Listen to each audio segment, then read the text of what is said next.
Immortal! In episode 9, Act 2, I peaked Ascendant 3, 87 RR, just before the competitive queue ended for the act, and I was one game away from Immortal 1. In episode 9, Act 3, I peaked Immortal for the first time while having a KD of 0, but I still reached Immortal, the rank that I used to tell myself I could only dream of. But why is this accomplishment so great? Well, around 1,000 days or 2.5 years ago, I played my first 5 matches of placement in Valorant on my i3 5th gen laptop with nothing but integrated graphics and a cheap keyboard and mouse combo, and I got placed bronze 1. I'm not the I'm probably not the only one to go from bronze to immortal, but the journey means everything to me. But first, if you're new here, I'm Kabir, I'm 18 years old, and on social media and in game, I'm known as Blade. I make content mainly related to gaming, and I'm quite fond of editing. And if you do end up sticking around till the end of this video, I hope you subscribe and follow me through this journey where I possibly make a career out of making content and continue to climb up these ranks in Valorant. I hope you enjoy. This video is going to be a flash into my past and a letter to myself, where I once started playing and hopefully help some people who are now seeking guidance on how to get consistent at the game.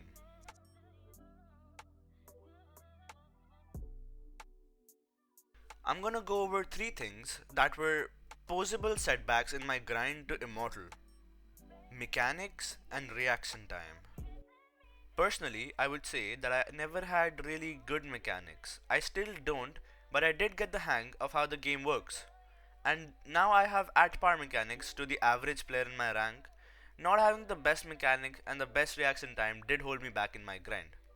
Valorant is at the end of the day a FPS shooter game, and you will need to win your gunfights no matter how many setup or lineups you mug up and learn. As soon as I realized this, I knew I had to work towards better mechanics, and I did mostly. See, the thing is, I never was consistent or disciplined enough to follow an aim routine or warm up schedules.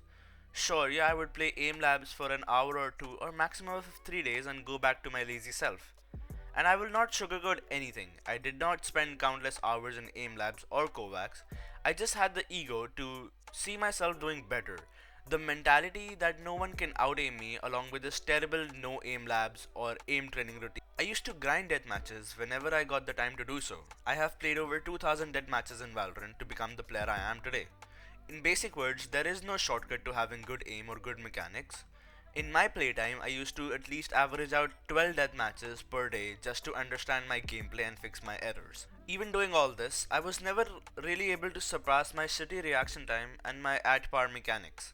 My ability to react to stuff happening on my screen, the sudden peeking of an enemy, or even the flashes of enemies.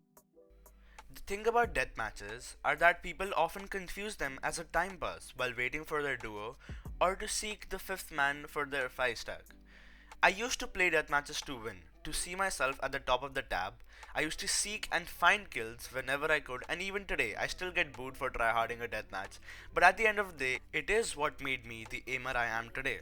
I used to play 2 death matches each game, so it would be like 2 death matches, then 1 competitive, then again 2 death matches, and 1 competitive. And eventually, my brain had become used to this routine and just eliminated the pressure in my ranked games, and now I am used to playing my ranked games and thinking about it as a deathmatch only. I used to criticize myself after losing gunfights and rewatch my own clips to identify my problems. I would always see inconsistencies in my crosshair placement or how I would use my movement. I started watching highlights of pros hitting those amazing shots just to analyze how they did it. Of course, I could never really replicate at that time, but I did give my best. And if you're serious and want to get better mechanics and a better understanding of the game, I would suggest just drop the victim mentality. Grind as many death matches as you can, give your best in your ranked games, try hard every game as much as you can. You should always believe that you are better than the other 9 people in your lobbies and keep that mindset constant. And don't let it overtake you to the point where you rage at your own teammates, causing them to throw. Remember, with great power comes great responsibility. This brings me to my second setback: mindset. Mindset most definitely plays the biggest role in Valorant and in real life too. And without a proper mindset, you will struggle to get consistent and better at the game. Moreover, a bad mindset will only lead you to not enjoy your gaming sessions and will lead to loss of interest in the game. I will now explain the mindset that got me to where I am. So lock the fuck in, my boys, or it's GG's for you. If your goal is to rank up and be better than you are right now, align your thoughts with your actions and you'll turn intentions into progress and mindset into mastery and reach your goal. Did you understand? Then why are you blaming your teammates for something you did wrong? Why are you raging at your setup for something you did wrong? Why are you throwing your own game just because someone said you're boosted or hurt your ego? Why are you queuing the surrender vote? Having the slightest bit of anger or stress will not increase your chances of winning the game nor help with improvement and should therefore be eliminated to the best of your ability. So tell yourself you're the best, you're here to carry these shitty bots of some teammates and you're the smurf in the lobby and not some insta-locking Reyna who went 30 and 9 in their last game. Tell yourself that you will win your gunfights and not make the same mistakes you do. Never even have the slightest doubt when someone says that you're trash at the game. Reassure yourself, and if you have the ego that you're better than others, then surely have the aim to back that attitude up. Anger and stress are a choice in a video game, and by choosing to feel these emotions, you are allowing the enemies to get into your headspace and ruin your games. And troll me all you want, but I believe that I was best even when I was in bronze, gold, plat, or diamond.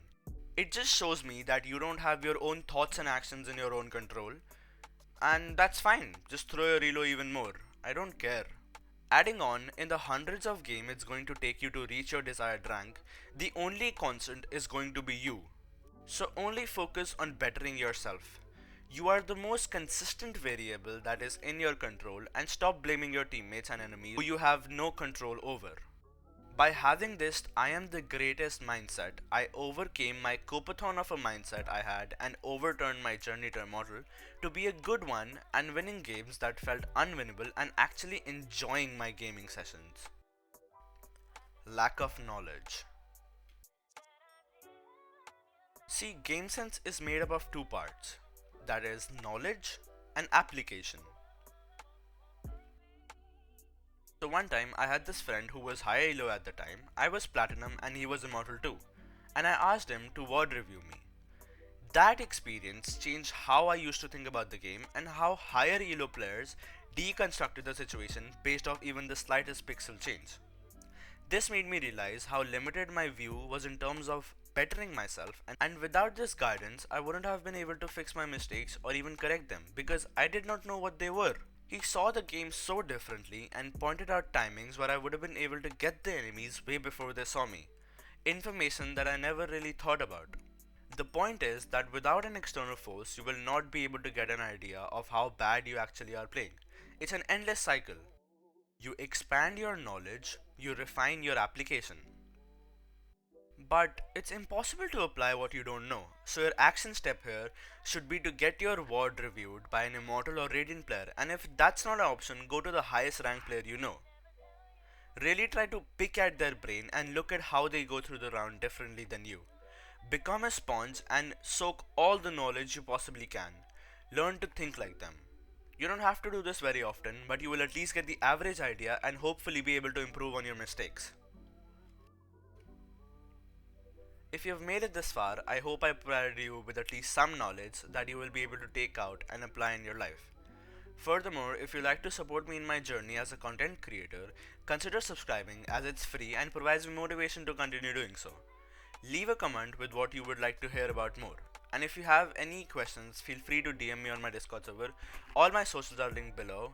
For my last quote, I will say, if you can get better 1% every day for the whole year, you will be 37 times of where you started. Take care, guys. Goodbye.